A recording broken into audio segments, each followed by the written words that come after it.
Okay. Thank you so much.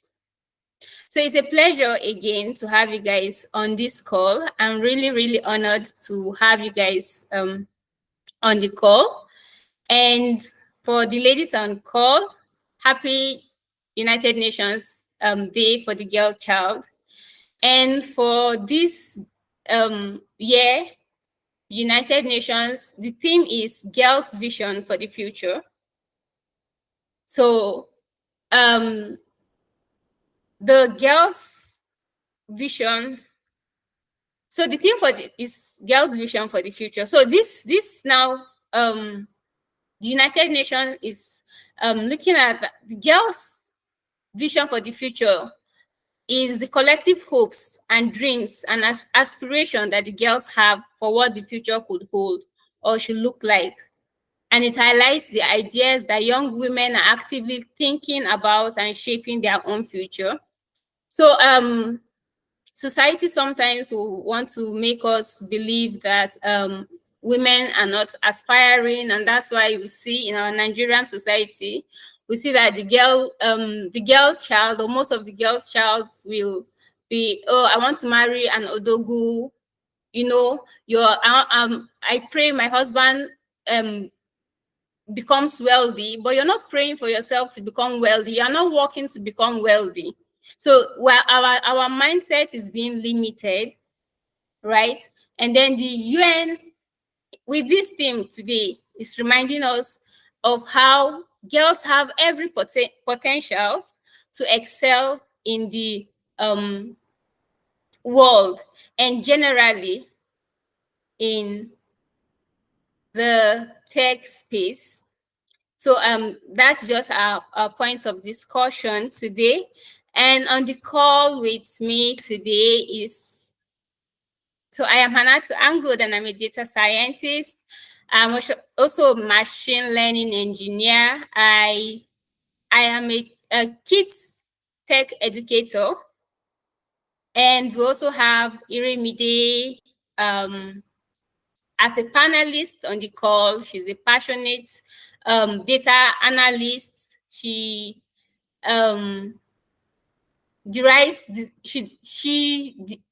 makes data-driven decisions and improve operational efficiency and boost profitability. While Lisa is also a data scientist, an AI engineer, capacity builder, digital educator, and technologist. She's the founder of Data Tribe. And we also have Evaristus, a software engineer. He is a full stack web developer and also a mobile developer. And you can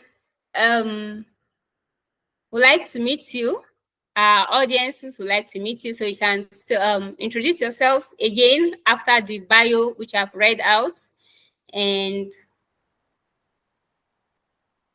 so we'll start with Iremide. Hi everyone, how are you doing today? Sorry, let me turn on my video so you can see me. Can you see me? Am I? Yes, we can Can you Yes, see see you. yes, me? yes, Yeah, we yes, can we see can. you. All right, yeah, thank you very much for having me here. I'm so honored to be here. Thank you very much, Natu, for this privilege. And happy UN International Day of the Girl Child. And it's so nice to meet people like Lisa and Evaristos on the call.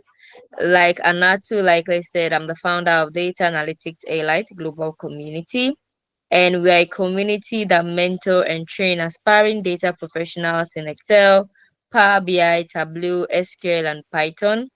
And we have several service offering beyond training. We have our 1 million SME project where we intend to reach out to 1 million SMEs in Africa and Europe and create an end-to-end data solution for them. And we also have the Build Data project where we bring people from different area in Africa, people from Burkina Faso, people from Kenya, Nigeria, Ghana, Nairobi, Egypt, and they come together to build data project together and derive insight from data. And these guys will be on a 3 to 6 month internship with our 1 million SME project.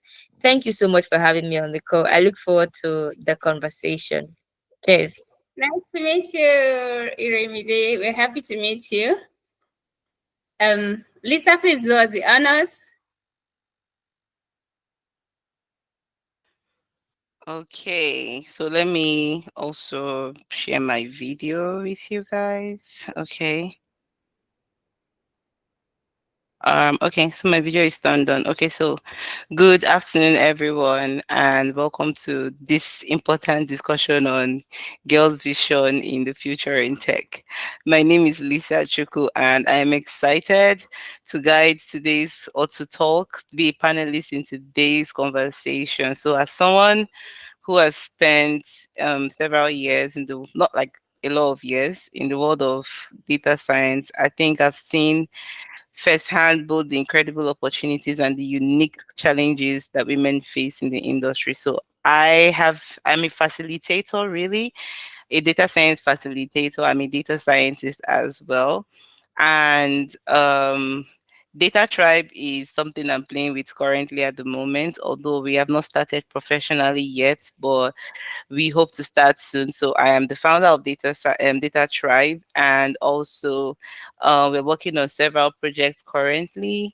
And today we are here to explore all of those experiences and talk about what inspires women and the rest of that. So my goal is to shed light on what it means to be like in a girl in the tech space today, and to learn from others' journey, to talk about our own experiences and renewed sense of possibilities and hope for the next generation of women in technology. So yeah, thanks for having me here too.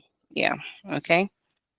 Yeah, we're so excited to meet you too. Thank you. Um, the only handsome man in our midst, please do us the honors. So I should help out. No. Oh no, is the panelist I'm talking to, Mr. Evaristus. Well, the handsome Please. person has Thank spoken. I I'm Evaristus Admonima. Just going to make a personal introduction of myself. First of all, welcome to this very interesting session, and I hope you really have a nice time discussing so many things that you have on your mind. Personally, I'm a software engineer, full stack web developer, mobile developer. Um, Moved from philosophy and then entered into technology before uh, before before I got to where I am right now. So, like I said, I'm just going to make a personal introduction, and this is just me as Evaristus Admirima. I wish and I hope we have a wonderful session today. Thank you so much. Thank you. It's nice to meet you. We're excited to have you on the call, Chibuzo and Pamela. This discussion is going to get very exciting, and so we will proceed. Yeah. So the reason for this webinar is that we've identified that women also have the same potential to excel in the technology space as the male gender, but because of some reasons, they are unable to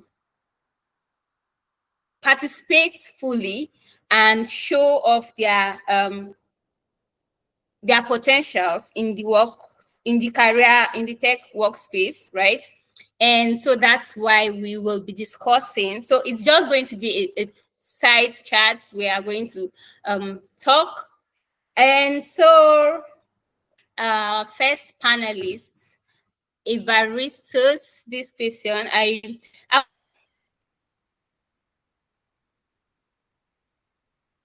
would like you to the tech space is male dominated. The females do not, you know, do not participate in tech activities.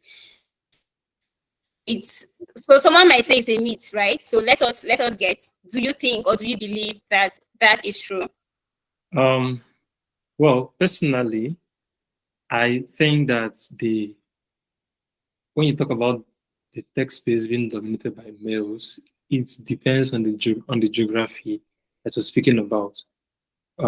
Right now, in some parts of the East, there is a huge amount of female in tech, but there are also some part of the East where it doesn't actually concern them.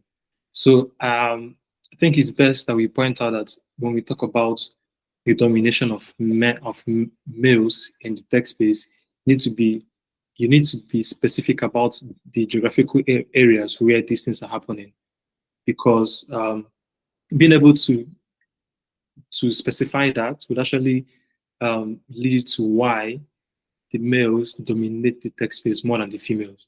But generally, obviously, the tech space is dominated by males. And I believe that in most parts of the different careers or different spheres of life, males always dominate. So I think it's just a general something because of, like I say, the geography and the tradition that governs these particular geographies. So that's what I can say for now. So yeah, it's dominated by male, but also just be able to like say that, for example, in this particular place, it is dominated because of the tradition that makes it possible for women not to participate in this kind of career places. So it's just like that for now. Okay, Like I think it's nice. I hit a nerve because somebody's smiling. It's nice. It's nice getting this view from you. And I would also like to still ask Iremide if she thinks otherwise. Maybe he's Evaristus is talking from the male angle, and then so do you think otherwise that it's the female are still more dominated in whatever geographical location or something? Wait, can you go over the question again? I'm hearing geographical location. Okay, so Evaristus stated, depending on geography, we cannot say is dominated or not, because there are some geographical locations that females really, really participate. So you don't see the dominance of the male gender, right? But like, I want to have your view. Do you think that is true? When it comes to dominance of male and female gender in technology, we can't just restrict it to geography, right? But looking at it from a global point of view, we have a lot of training centers for women. We have, is it the tech stars or tech sisters? We have different organizations that they are focused on training women in technology, right? And if you look at the number of females that go through this training and graduate month in, month out, the number keeps increasing. But however, we do not have an organization that say, oh, we are only training male, right? Any organization where you see where the male are training, you see one or two female there also. So we do not have like an enclosed organization for like the male to train the male gender. And I think that with the way things have been in the last 3 years, right, there's been this really like there's been inclusion of the female gender in technology. Like, in fact, with the way it's going now, a female is likely to get a job faster than a male, right? If you are doing an hackathon project, a competition, they would give you a bit of higher hand if you have one or two female in the team. Do you understand? Like, Yeah. if you have like a team whereby they are all 5 boys, and a team where you have 3 boys and 2 girls, even if the project of those guys is not so great, and then you now give the female the opportunity to speak about the project, trust me, you are going home with with a prize. Do you understand? So there's been this inclusion of female in technology in the 3 years, which has been a very great one. So we can't just limit it to say, oh, in Lagos, a lot of female attend tech trainings, while in Abuja, a lot of male. Do you understand? We can't just limit it to that only. We have to look at it. How about virtual classes? What is happening, right? Day in, day out, we have lots of organizations coming in to say, oh, we are only training the female gender, the girl child, in technology. And then the number keep increasing, and the amazing things that these female are doing, it's also mind-blowing. Yeah. So that's my own view. Yeah. So that's great. I agree with you. But again, our females, a lot of females do not have the confidence the males do. So even with the number of trainings available, a lot of our females do not really push further to pursue the career directly. And so yeah, that's great. It's so still again, Iremide, I want to ask you, how has your experience as a girl in tech been like? Okay, hold on, Anatu. Before we go into my experience as a girl child, you were talking about the confidence, right? That a lot of female do not have the confidence. Is an internal thing. You've not gone to any school to say, oh, we teach confidence. They can only try to help you see someone that model confidence, right? In a way that you now learn from the person. Or the way this person is doing, let me also show up that way. We have a lot of male that are also very timid, even though they know this tech too, they are very good with it, but they are still very timid. They don't know how to express themselves. So when it comes to confidence, it's something that is internal, right? And we can't just come here and then start talking about, oh, ladies not being confidence starts from the family. If you grow up in the family whereby when you're about to talk as a child, they will shut you up, right? As a 1 year old, 2 year old child trying to express yourself, they tell you, keep quiet, go and sit down, go and read your book, go and sleep. There's no how you want to grow up with confidence. You grow up feeling, oh, I can't lend my voice, I can't speak, I don't have that freedom to express myself, right? So we can't just really say, oh, confidence, right? And I also feel that for a lady to decide that they want to pursue something or not, it depends on their interest, right? I can learn tech and decide not to pursue it. It's not because I really don't have confidence, but maybe I'm not really all that interested in it. Maybe I just want to know it for knowing sake, so that when people are talking about tech, I don't sound like I have no idea. Do you understand? So we have to look at the reason behind it, right? Some of them are just learning. So when people talk about Texas, me too, I can raise my hand and say, I also did a course somewhere. I also know this and that. But then they're not really interested in really like, going after it, deep. I will leave the floor for Evaristos and Lisa to say one or two things.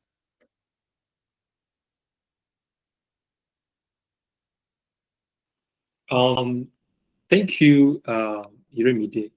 So there was something you mentioned that I just need to um, touch upon that, right? We're saying that we have so many foundations and so many organizations now that are actually making it happen for women to actually get into tech, right? And also, you were able to mention that there is none of these for men, right? And the main thing I want to say from what you just said is that, okay, first of all, I'd like to ask you a simple question based on what you said.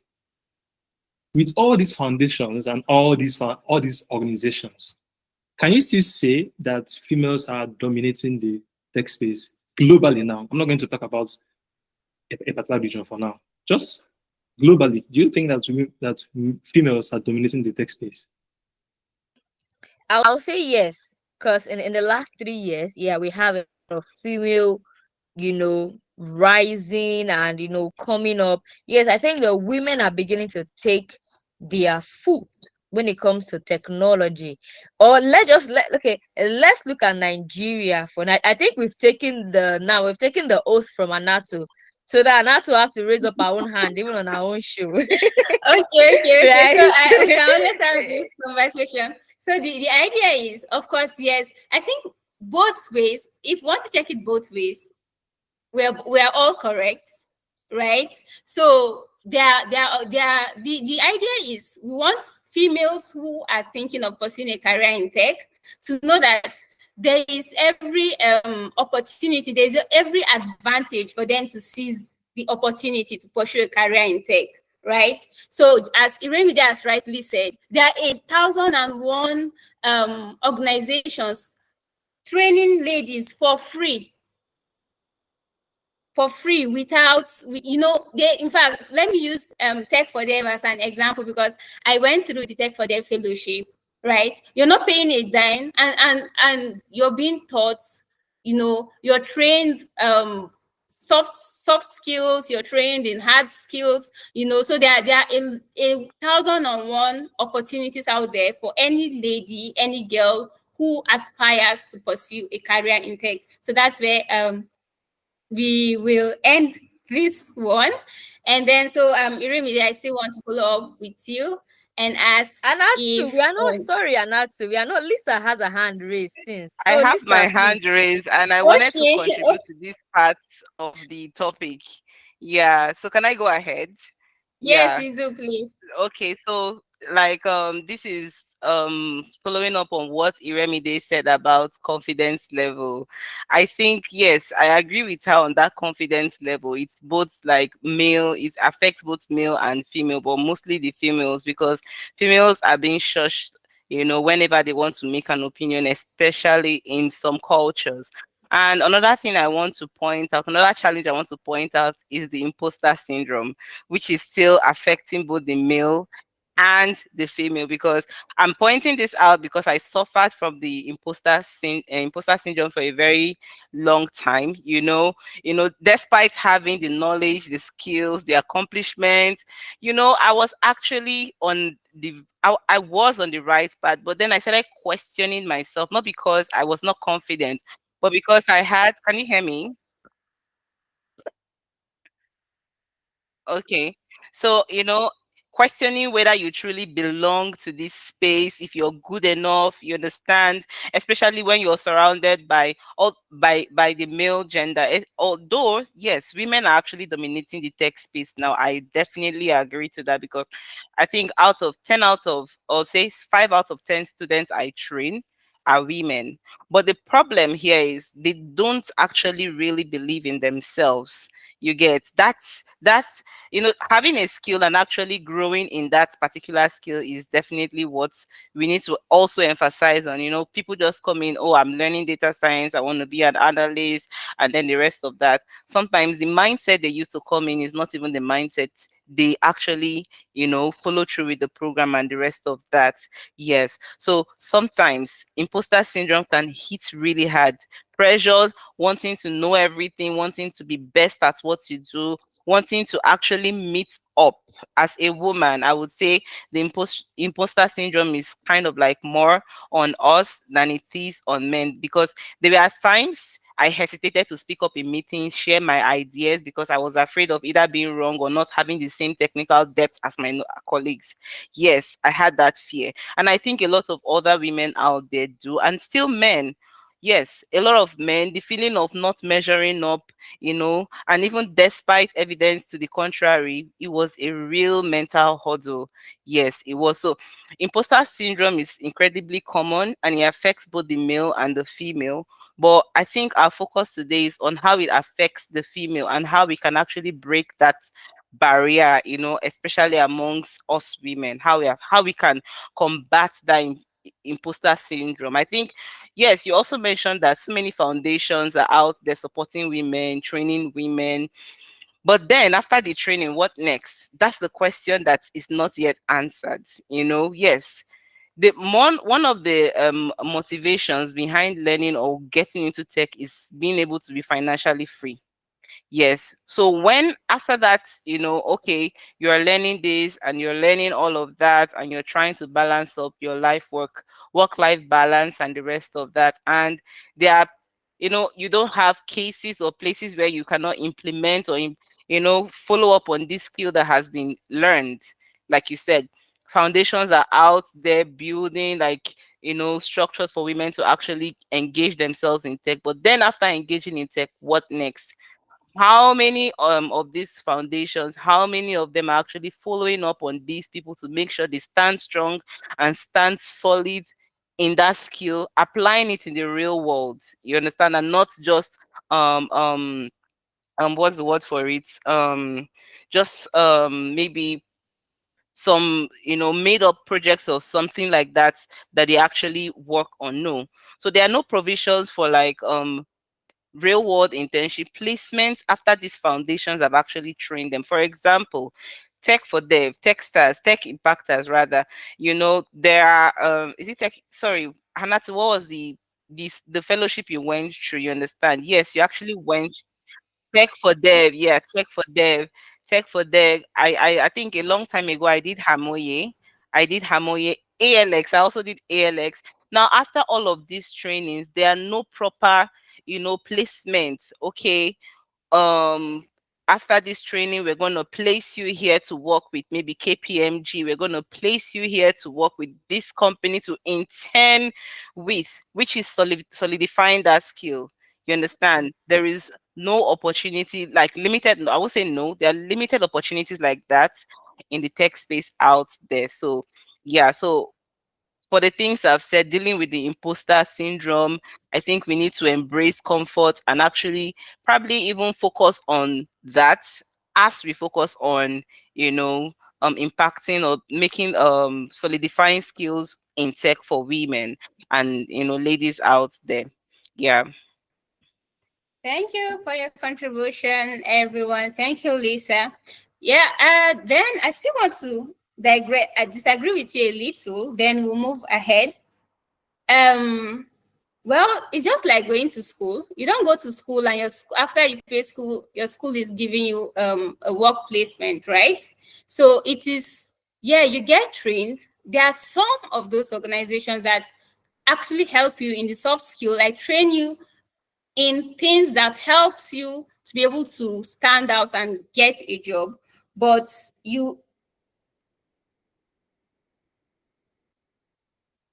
sorry, please confirm if you can hear me. So we can hear you, but I think you need to mute the other. Yeah. I'm so sorry. I didn't know it was unmuted. I'm so sorry. Okay. Yeah. So yeah. So of course we can't be spoon fed. If we're saying all those NGOs and training centers train us, then we should not expect them to also spoon feed us and give us jobs, right? They can only train us to be better persons and utilize our skills in the True. job world. So thank you Okay. for your views. And so Iremide again. So please help us recount your journey as a tech sis. Okay, thank you very much, Anatu. Yeah. So I think my journey has been a very smooth one, sincerely, right? Even beyond being a tech sis, initially when we're talking about confidence, I went down to say it starts from the family, the way you are being brought up, right? So for me, I'm the only girl among three brothers, three younger brothers. I'm the first and only girl in the house.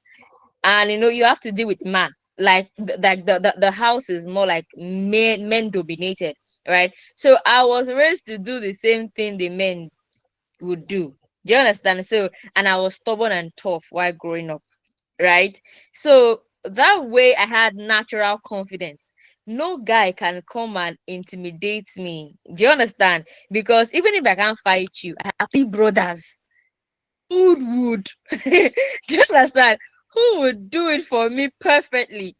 Yeah. So growing up and then getting into tech, it didn't feel like, oh, I was competing with a man, right? It felt like, oh, if I didn't know anything, I needed to collaborate with a man, right? And also my journey, because after university I did business management.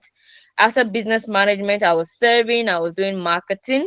So I was doing in-store marketing activation, open field marketing. For those that know marketing, let me give an example. Those guys that do, you see them skaters sharing flyers on the road, and more like their supervisor, or some people dancing in front of a store. They will have this boss who might be on the bus, will brand it, and then some people will be dancing in the market and all of those things. Yeah. So that was what I was doing. We call it field marketing, in-store marketing, those that wear Nivea and then stay in a shop, maybe a supermarket or the mall, and be telling you to try Nivea product or try a perfume or something. So that was what I was doing. And it was pretty great. I was enjoying what I was doing. Then I entered. I was staying in a corridor at a time, going to my family house in Ketu, that's in Lagos. So I entered this long bus. We call it Tata, and I was sitting beside a guy who was a data analyst, but everybody was just passengers. So I was sitting beside him, and it was the day Erica was supposed to be evicted from Big Brother house. So I was sitting beside him and I was begging him, please, can I share his earpiece? Because he had like DSTV on his phone. They're like, oh, can I share your earpiece to watch? Because I'm like, Erica has to go. I was one of those girls. I'd be like, nah, this girl with a fine face, she needs to leave. So when she was evicted, I was so excited, and that's how me and this guy, got talking and chatting about the Lekon and Erica saga, all of those things. And he said, "Oh, he's a data analyst at Conga." I said, "Oh, why not?" So we shared contact. We got that he was going to K22, so we got down at the same bus stop. We shared contact and we parted ways. And at that time, I also had a mentor who was giving me books to read in business, leadership, and marketing. And one day he said, oh, there's a job offer, data analyst. And I said, I know somebody that I just met. Let me call him. He would that is what he does. And the guy said he's sorry, he can't take the job, but he can train me to do to go for the interview. And I was like, interview is in 2 weeks. I don't understand. Right. So we started training in the evenings. So I'll close from work. In the evening, we'll sit down in a bar. It could be a lounge before it gets very busy late into the night. So around that 4:30, 5 p.m., it's still free. So we'll sit there 1 hour, 2 hours. It will be teaching me one or two things in data analytics. And if I the assessment for the interview, it was the one that did the assessment.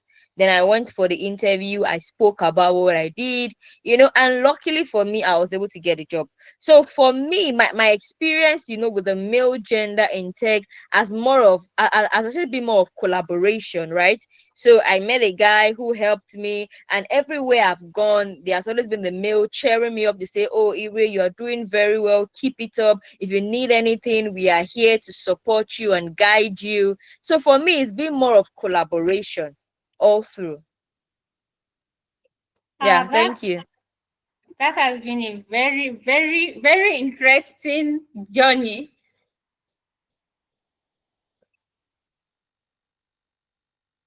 Yeah, right. Yeah. It's very interesting and nice to hear. Well, so Lisa, so can you recount any challenges you encountered while through your journey, right? I think I already spoke about it. I had, just like Iremi Day, I had a very supporting family. I had, I was born into a family where girls were more, six girls and two boys, but then we were raised like men. You understand? So that confidence, although I was a pretty shy and child, I had a lot of skills, but then I was always doubting myself. I was always doubting my skills and my abilities. Yes, although I had support and the rest of that. So one of the challenges I faced was that imposter syndrome. I know something, but I would ask myself if I really know this thing, you understand? I would actually question my abilities, I would there were times that I actually, I would want to speak up, but I couldn't. It was discomforting. But then I struggled with imposter syndrome for a very long time. In fact, I think up till like last year. Yes, I struggled with imposter syndrome. I did not really, really completely understand what it was until I was like, one day I was like, why? So one of the things I struggled with, or the challenges I had, was imposter syndrome. What helped me kind of like combat the imposter syndrome is finding a supportive community. Although I had a really good mentor who reminded me of my value at every point, but I had to learn also how to embrace discomfort, like acknowledging that I had actually grown. So I had a rethink, of all of my stages and realized that I had grown. And the more I leaned into those, like into some of my uncomfortable moments, the more confidence I gained in my abilities. Yes, I would, you would ask me a question, I'm already excited to give you answers to it, you know. So when I actually, like when the imposter syndrome completely disappeared, I kind of like began showcasing my skills and talents. And that has actually even made me grow to the point where I am today. So another challenge I actually struggled with was balancing work and personal life. It was a challenge.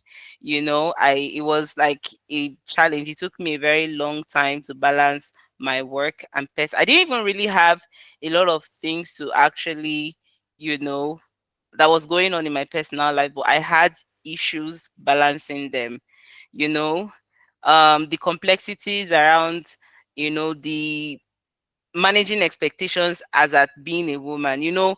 After school, or normally in this part of our world, there is this one way mentality for our parents, so they've trained you in school. So after school, yes, you're going to work, but the next thing is, the marriage thingy where they expect you to find a male and then attach yourself to the person, and then all of a sudden, you are married. Yes, yes, I know that a lot of people are going to fall into this category. And then, whilst you're actually struggling to build a career, you're also struggling to, handle relationships. You're also struggling to, you know, to find a compatible partner. I think that was a real big challenge for me.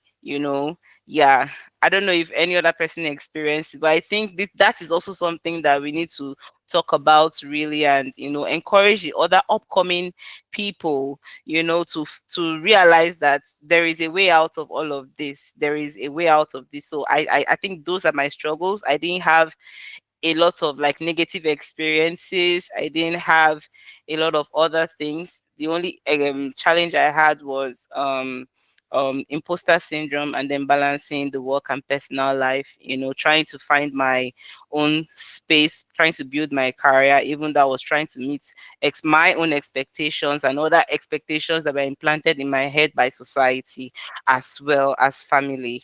Yeah, so I think that's just it for me. Yeah. Yeah, I think imposter syndrome is, well, I think it's in every career actually, and somehow we get this somehow, maybe along the line, or something. Because I was reading something on social media, was it last night? Teacher Chike, maybe you guys will know him, and he was recounting his journey of how at some point he had imposter syndrome. He wasn't a speaker from the beginning. And what I took out from that post was, he said, you don't know what you can do until you do what you cannot do, right? So you if you don't go out of your shell, so you're there saying, oh, me, I not be computer person, I did, so you're just there, going one way, right? Until you take a turn before you will be able to know, oh, this part is actually rosy, right? But if you don't take that turn, you're going to keep going maybe in the wrong direction. You never can tell. So yeah, if there's anyone with something more, and yeah, so this is so Eva, what do you believe prevents girls from pursuing career in tech? Like, what do you think is that one thing that makes ladies or girls say, oh no, tech is not for me? Personally, for me, I believe that um, one is that is not widely accepted yet. That that women are much more in tech. What I was saying about this also presents what I was saying about geography. There are so many places that in their culture, this women are mostly tuned towards home economics, like being able to be a wife to your husband, be a mother to your children, and even for people that have careers like a doctor or even a teacher, for example, at some point you are being um, the family pressure can make you to just stop work and become a housewife at home. So these things combine together, and simply because the culture already there for women in globally, actually globally, the culture there for women is not tuned towards being a tech person. But yes, of course, there's been growth. So for now, with this current development, I would say that the major hindrance now for girls to move into tech would be the exposure, um, practically the exposure. Maybe the school you are is still yet to adapt tech into their curriculum, or they don't even have computers to help you grow, or and also with peer pressure too. There's also peer pressure where people feel like they need to become a certain kind of person in order to in order to bag a man. So all these things are, I would say, the exposure and then the peer pressure. Okay, peer pressure. Um, well, talking about culture, yes, culture actually really affects decision of being a tech girl, of pursuing a career in tech. But then I think right now, because a lot of people feel when you talk about tech, you have to code, right?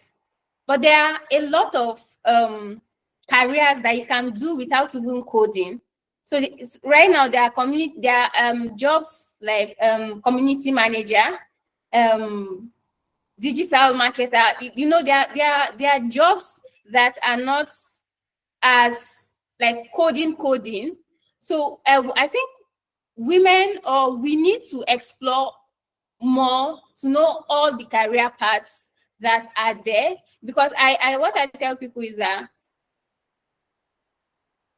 your no matter the passion you have, there's a career path that matches that passion, right? So you need to identify your passion and find something that suits your passion, and I think it's going to be like way easy for us to excel. You're not going to do that coding. And again, another problem I think we have is you hear, oh, this person says, oh, I earn $5,000 monthly as a web developer, and then your head is going to web development. You're not looking anywhere. You're just well, let me tell you, I was somewhere around this part. So, and then today you're trying to maybe do cyber security, and then you're learning, and you come across this post where somebody's saying, oh, I'm a project manager, project management pays one thing, and you're diverting.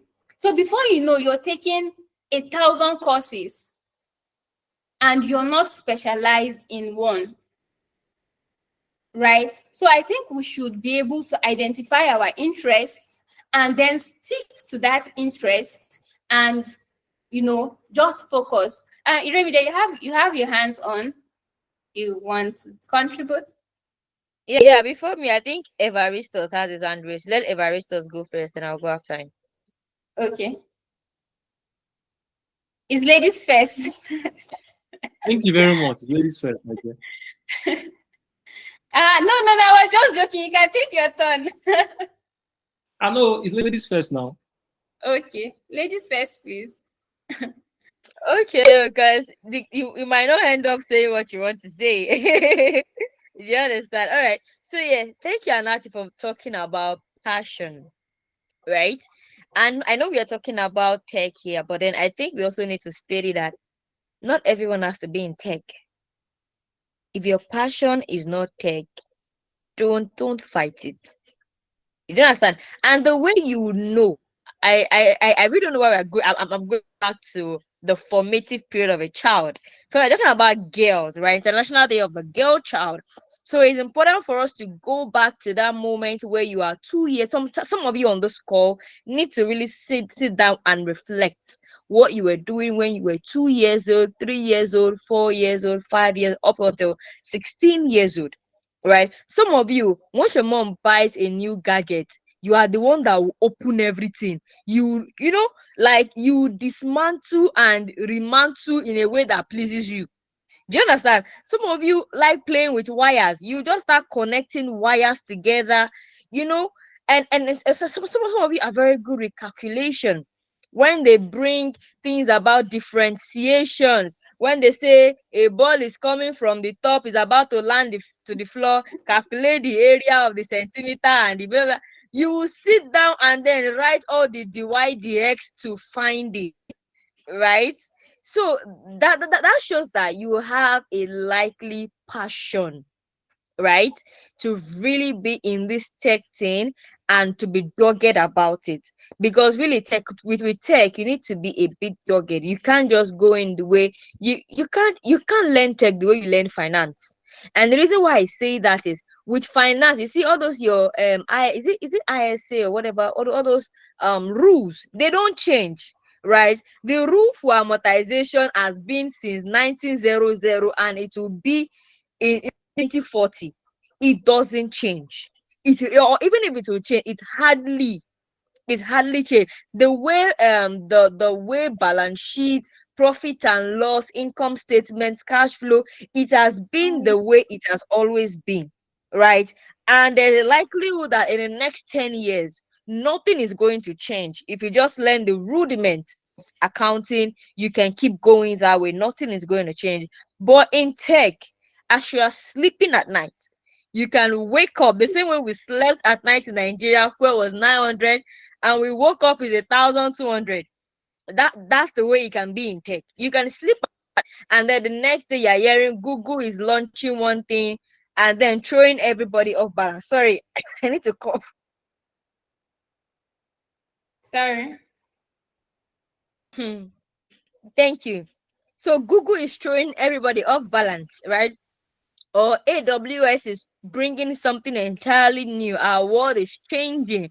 Look at the way the old chat GPT came in, right? The whole everybody's going into AI, robotics. It just bam. So if you're not ready to be dogged, to keep learning, unlearning, relearning, and to keep going through that process over and over again, maybe you need to consider something else as career. So I really like where Anati mentioned the interest, right? So go back to your formative years. Sometimes who we are meant to be or what we are meant to be doing has actually revealed itself in our formative years. We've actually seen like signals, signs, right? So go back. You need to sit down and then rethink. As a child, what was it I was doing? For some of you, you guys did mommy and dad, whereby you were always the one cooking, even though it was with sand, right? Even when you started cooking, you're that person that when you cook white rice, people know that no, there's just something different about it. And now you're seeing that, oh, somebody is earning $5,000 in tech and you're trying to come into tech.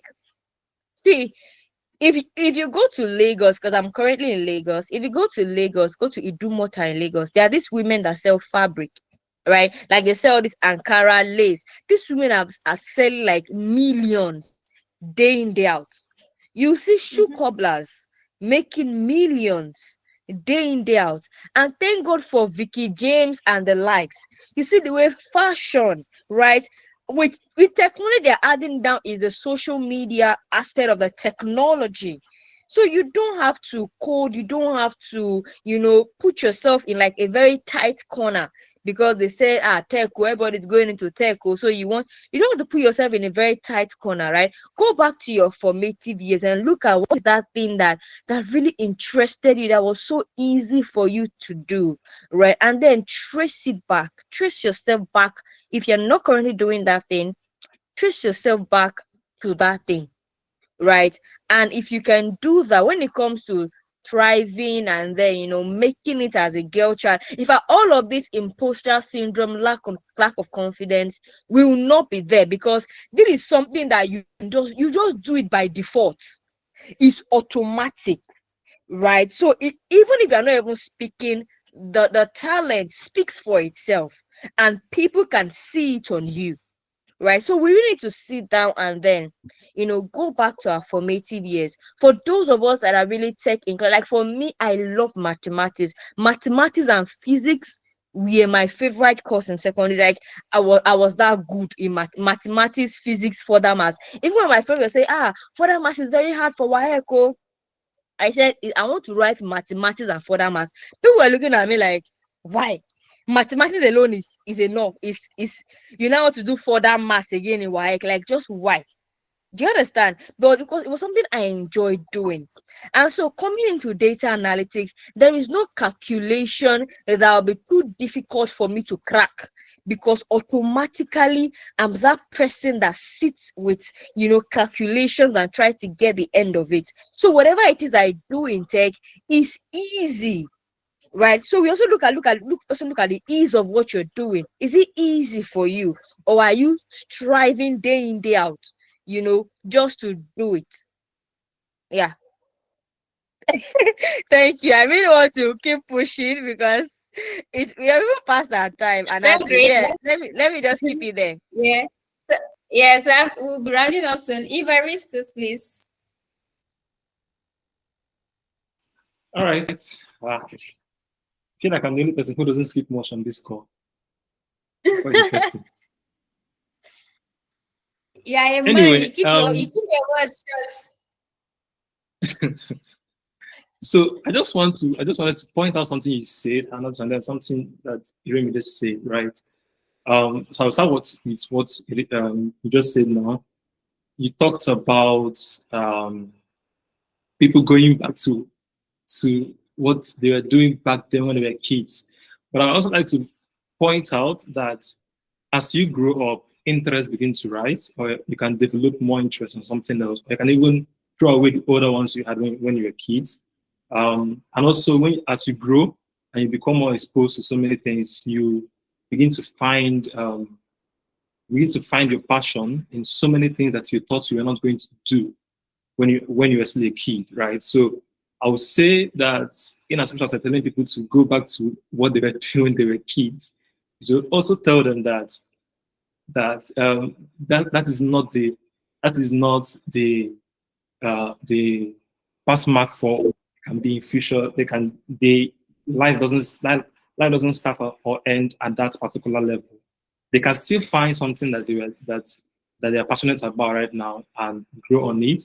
And also, even if you don't want to, even if you feel like tech is not for you, like I tell people, if you feel like tech is not for you, you can, but you still want to go into tech, you can still own a tech company, but you're not the person writing the codes. Or you can own a tech company, but you're not the person who runs the whole digital whatever.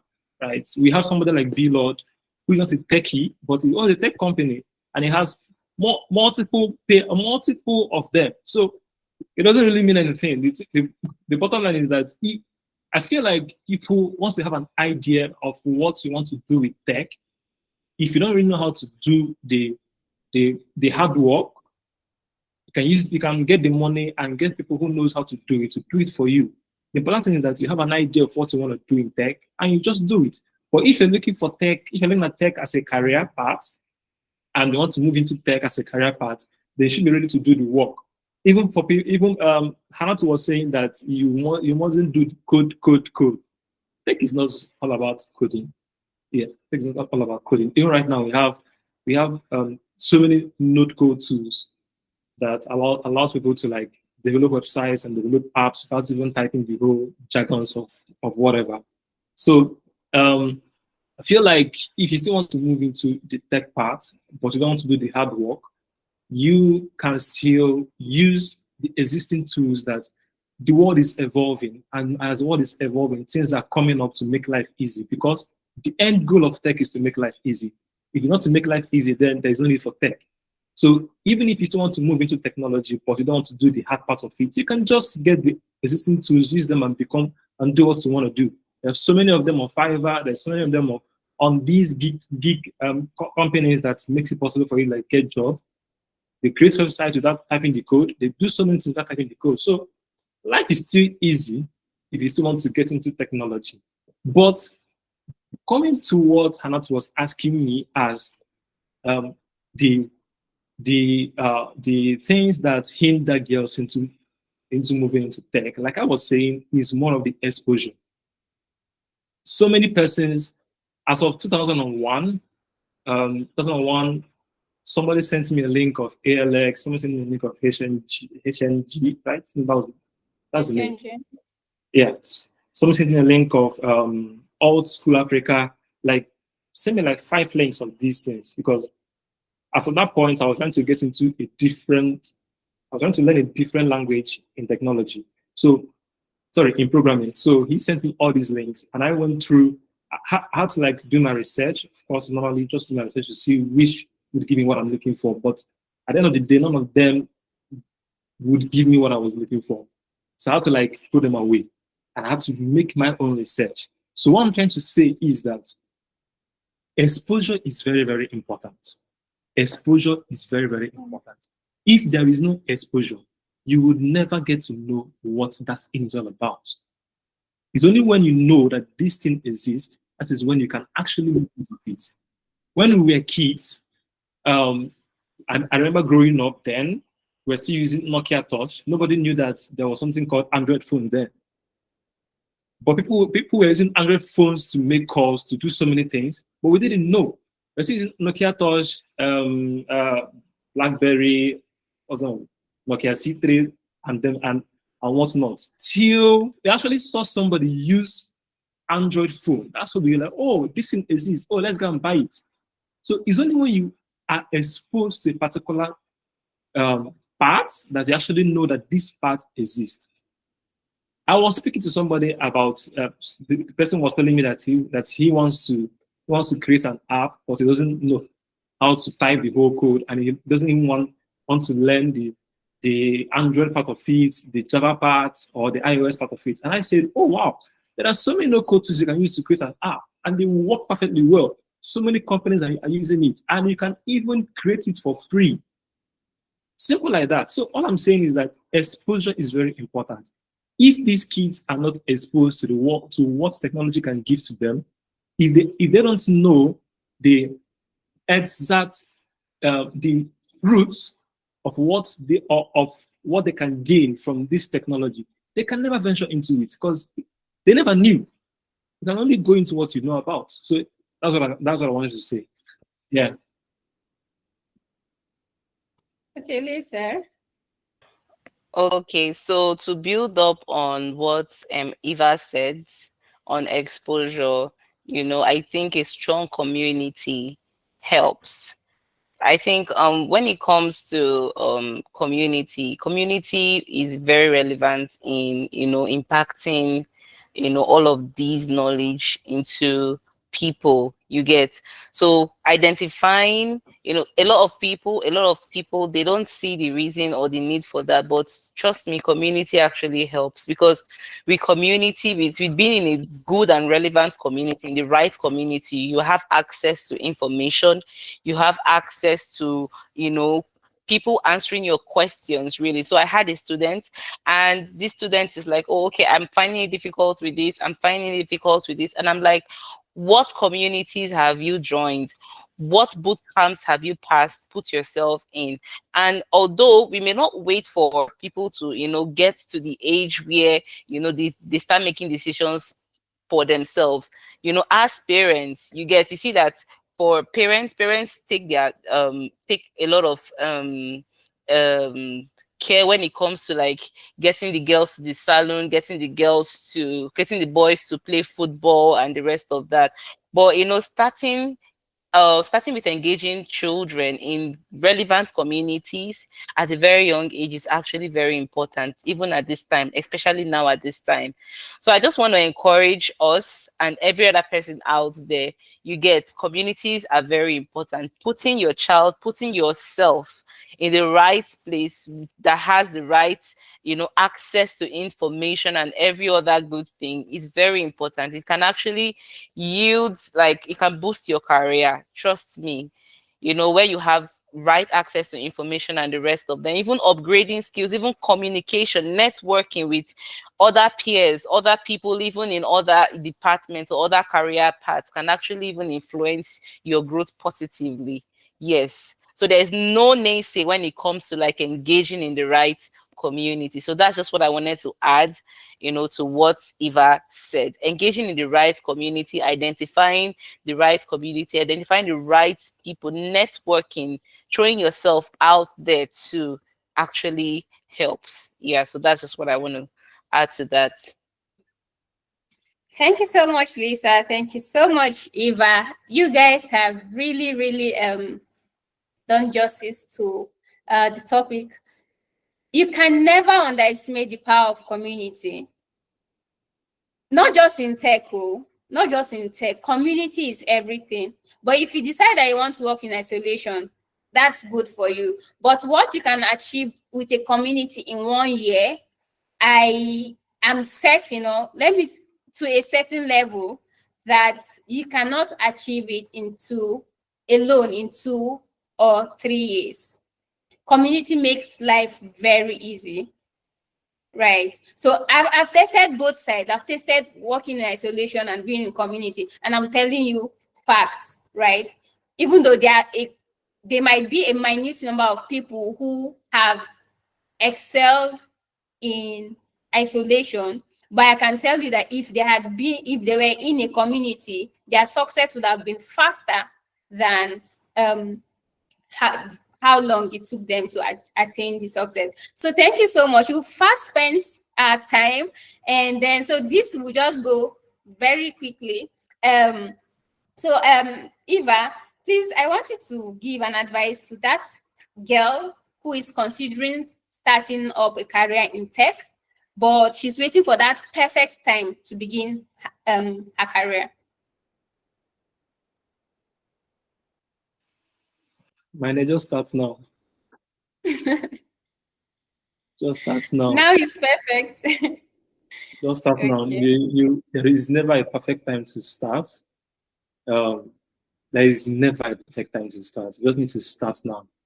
If you decide to procrastinate it, you might lose out on many opportunities that you could have actually gained from or gained a lot with.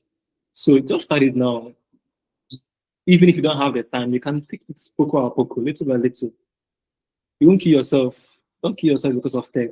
Just take it little by little and make sure that you have what you need. Because I tell people when you go for interviews in companies and you see this company is looking for example, is looking for a dev who is good in Java, C++, C Sharp, Angular, Laravel, but are only good in React. My bro, just rest. Don't kill yourself. Just rest. You. Just rest. Because there's a friend of mine that he was very good in React, but he kept on looking for jobs, but he couldn't find job. All the ones you were seeing were just people that are looking for things of experience that you have. Laravel, like you have like seven programming languages off by heart as a dev. And it was like he needs to do something about it. So he went about learn all these different programming languages.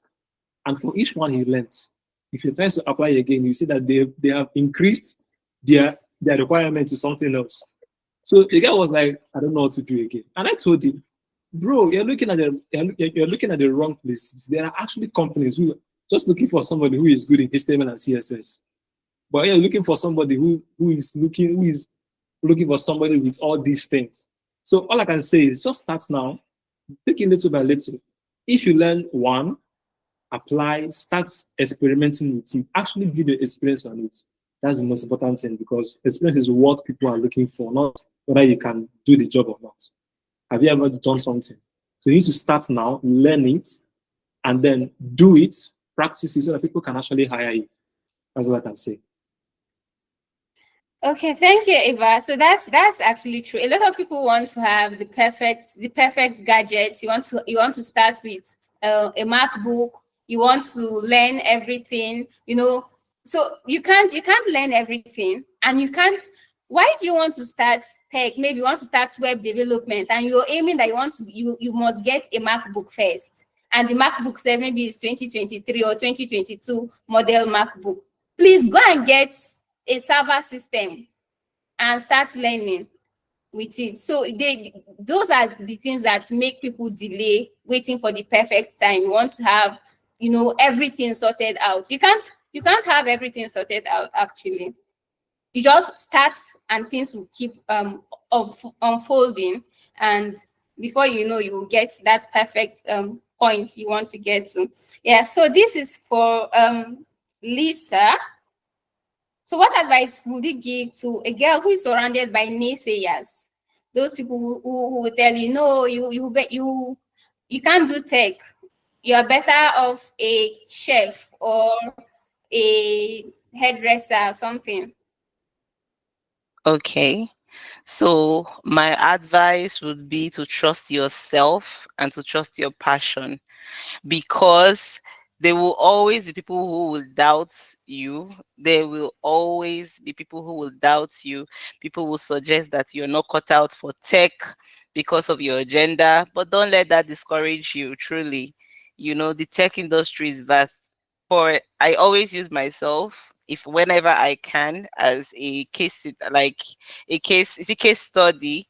Yes. I remember when I wanted to go into Python for software development. I wanted to do that, and I had just finished NYSC, and the next thing was get a job and the rest of that. But I wanted to learn. I did information systems in school, and I told myself I do not want to waste my degree. You understand? That was one of the emphasis I had kind of like stood on. I said, I don't want to do that. I want to use this. I want to use what I was taught in school. I don't want to learn something and then I'm doing something else. And then I went towards that part. People would be like, oh, nobody is doing all those things. Go and learn sewing. Yes, I had people that told me, go and learn sewing, go and learn.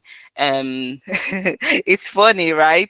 Yeah, people actually said that. People who I didn't even expect, go and learn sewing, go and learn nails, go and learn makeup.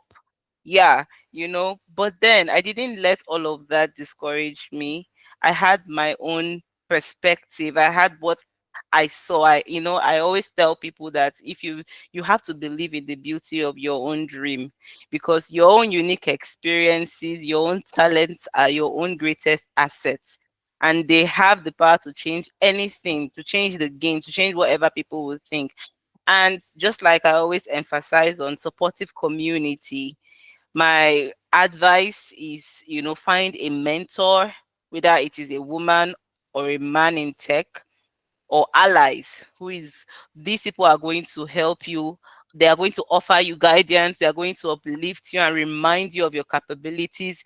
Even when self-doubt creeps in, like, you have to seek people who inspire you, people who challenge you to grow, people who celebrate your victories. I have one friend, no matter how small a step I take, that person is always there and like, oh yeah, hooray. And people like that have always made me feel and believe that I can actually do anything.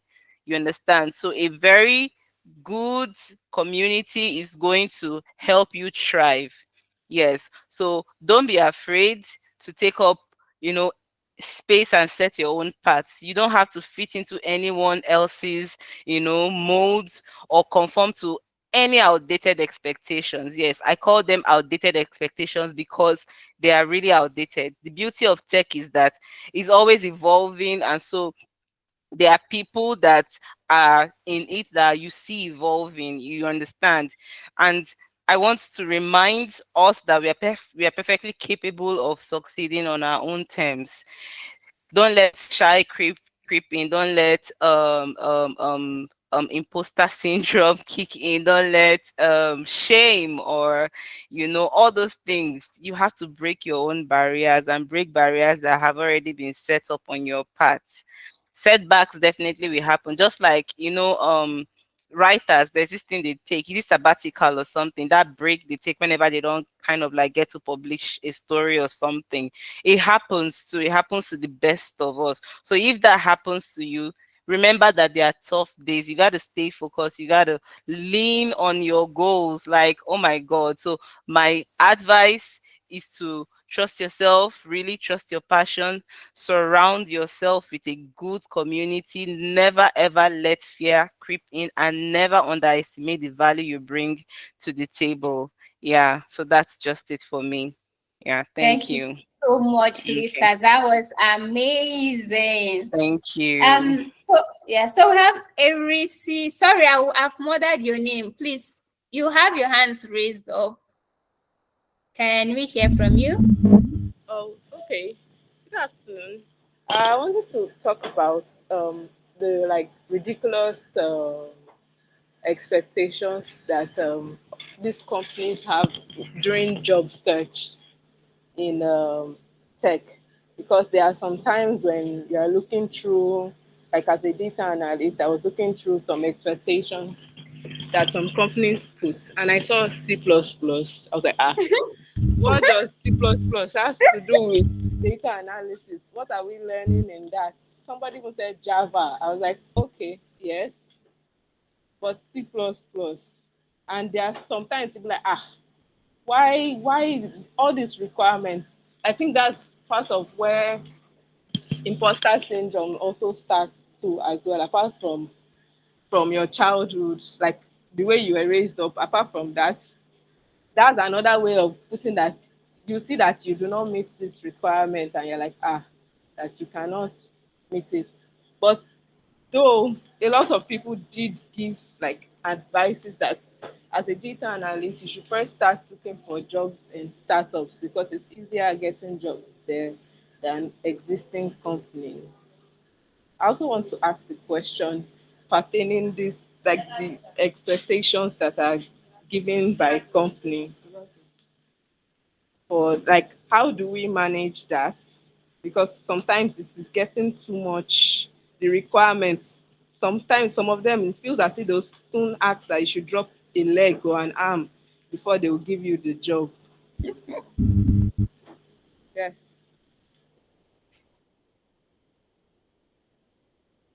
Okay, so everybody want to answer that first? Okay, Lisa. Oh, okay. Um, so the thing with I've been in a situation where the company requirements, I didn't understand it, to be honest. I had a call. Okay, this company is hiring, and I would like to recommend you. And then at the end of the day, I saw the requirements. I was like, "Excuse me, what position is this again?" You understand? So I think one of the ways to handle the company's requirements is first of all by asking questions. A lot of job seekers, they hesitate when it comes to asking questions. They are afraid. You understand? You should not, like, I don't think at this point I would hesitate to seek clarification about the roles and the project. If you're looking for a data analyst and you're asking for C++, how? You understand? How does C++ fit into the role of, I don't know, I've never used, I think it was in my early programming days I use C sharp and C++, you understand? You have to ask questions. How this job description is fitting into the role. What exactly are you expecting a data analyst with skills on BI tools, maybe let's say Tableau, and then SQL. How does SQL, what do you want to achieve with adding this? And we should also understand that most of these job descriptions, just like Iremide said on the chat, is generated from ChatGPT, correct?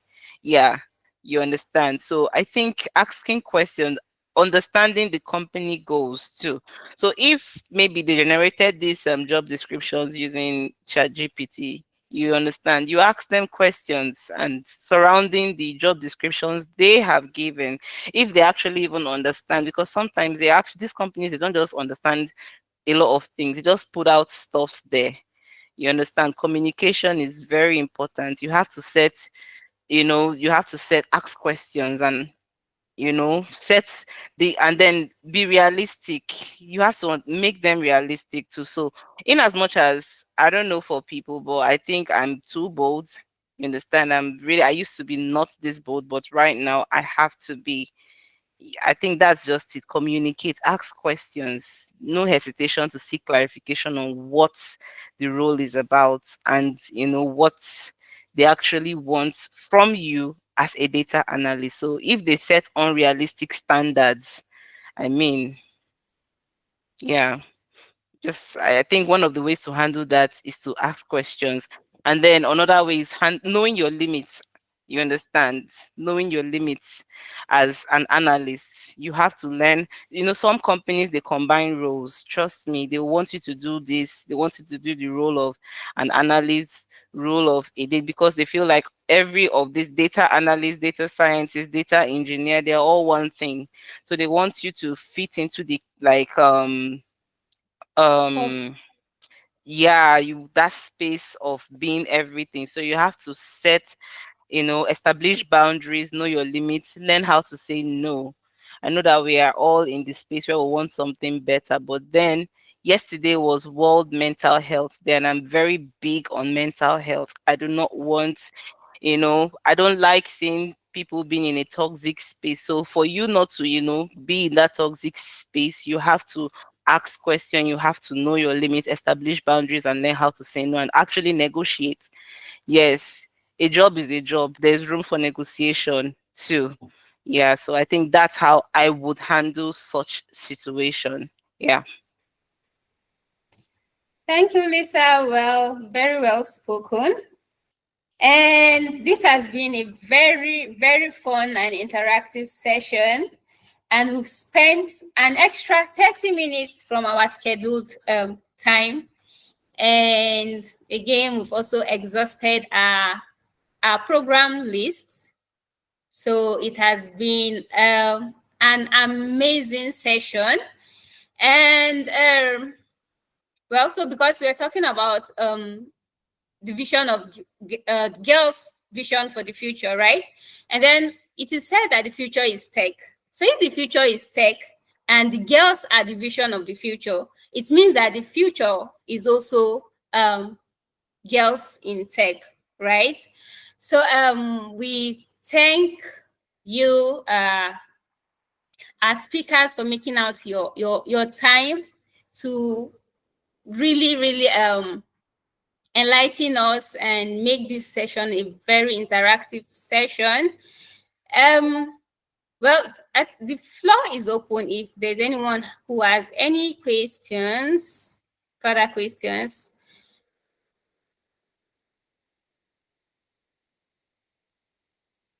Okay, we don't have anyone who has questions. And so today we keep celebrating the girl child. I hope you take this message out to the girls and females around you. So I'm addressing everybody as girl, every female here as girl, because of course, before we were females and women, we were first girls, right? So being the Girls' Day, we celebrate you. And I will conclude with this video here. It's more of something to push you that no matter the challenge you get, no matter the challenge you face. Sorry, please confirm if you're seeing the screen.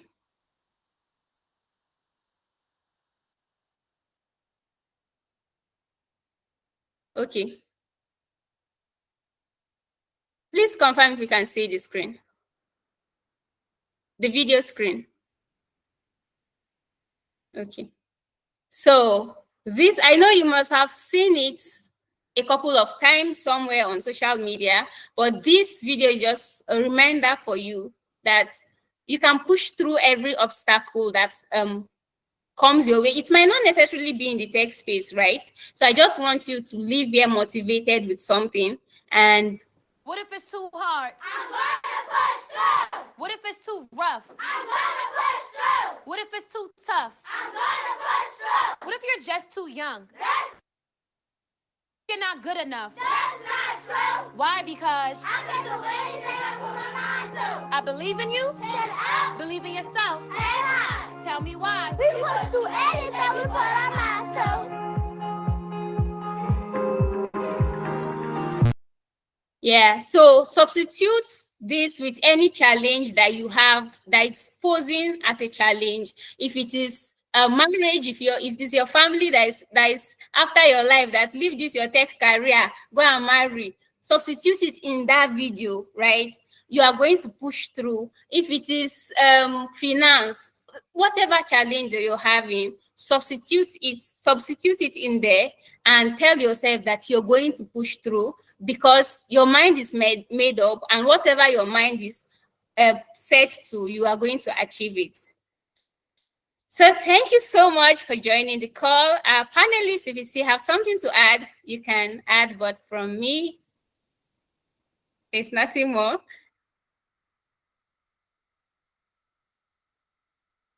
Thank you. Have a nice day and enjoy the rest of your weekend. All right then.